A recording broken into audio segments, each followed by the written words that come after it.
We have a lot to talk about tonight, so let's bring Nassau County Executive Curran into the conversation via Skype. Thanks so much for being here with us. Hello, Corey and Tamsin. All right, so let's get into it here. Phase 2 starts today. How are things looking from your perspective? So far, so good.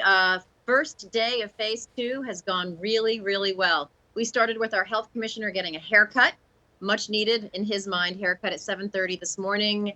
And I just did a tour of RXR Plaza, which is one of our biggest office facilities, and they've done wonderful protocols to get everyone back to work.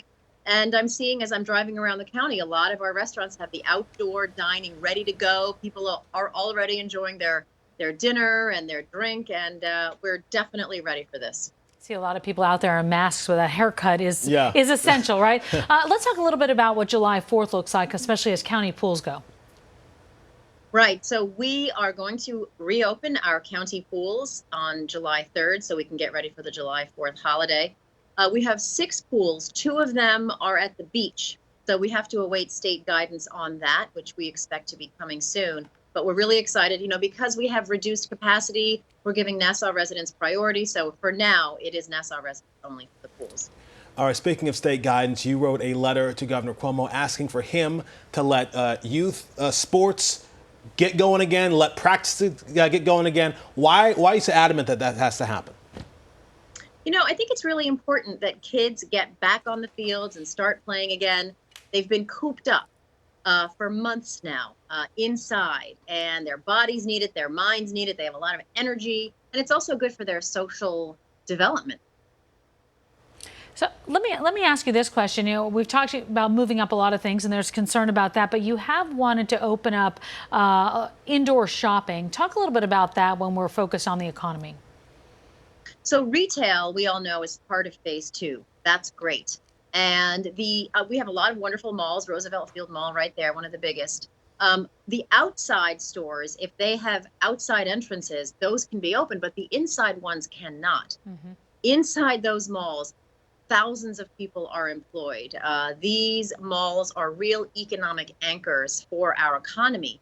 And I believe that business leaders are smart, and they're coming up with really smart ways to reopen. Social distancing, PPE, sanitation, all of these very complicated protocols, they're ready to put into place. Our economy needs all of these stores and malls to get back and ready. Because honestly, our economy depends on it. We've managed through the health crisis, and now we've got to get back to work and get this economy cranking again as soon as possible. Got it. Right. And before you go, I want to ask you about the Black Lives Matter protest, specifically in Merrick, where not everyone had a warm welcome for the protesters there. In fact, there's video that's been going around online of protesters being cursed at, being spit at, targeted with racial slurs. What is your take on what we have watched happen in Merrick?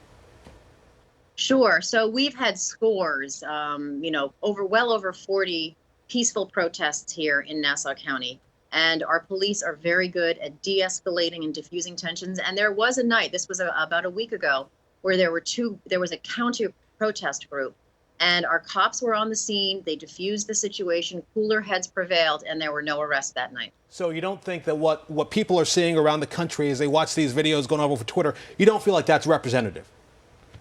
It is absolutely not a good representation of our county. As I said, we've had, scores of protests that have gone peacefully with no arrests. And we're just going to, continue to work with the protesters and diffuse any possible tension and situation so that people can exercise their First Amendment right. All right, County Executive Curran, thank you so much for taking the time. Yeah. Thank you for having me.